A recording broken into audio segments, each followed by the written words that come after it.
বাপিদা কি রান্না হচ্ছে? এই 40 কিলো মটন কষা। 40 কেজি মটন? হ্যাঁ, এটা কি দেশি মটন নাকি? দেশি মটন। দেশি মটন, বনগাঁর দেশি মটন। হ্যাঁ, দেখুন দর্শক বন্ধুরা, দেখুন দেখুন দেখুন বাপিদা কিন্তু রান্না করছে।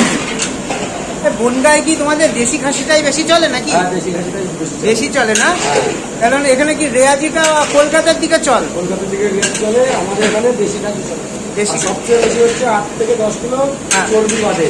চর্বি বাদে? দেশি খাসি। দেখুন বেশি বড় হয় না? না না, বেশি বড় হয়, কিন্তু আমাদের এখানে 8 থেকে 10 কিলো সাইজের খাসি হ্যাঁ বেশি বিক্রি হয়। বেশি বিক্রি হয়। দেখুন এই হচ্ছে কিন্তু বনগাঁর একদম দেশি খাসি। কালারটা দেখতে পাচ্ছেন বন্ধুরা? দেখুন দেখুন কালারটা দেখুন, দেখুন দর্শক বন্ধুরা, দেখুন দেখুন দেখুন।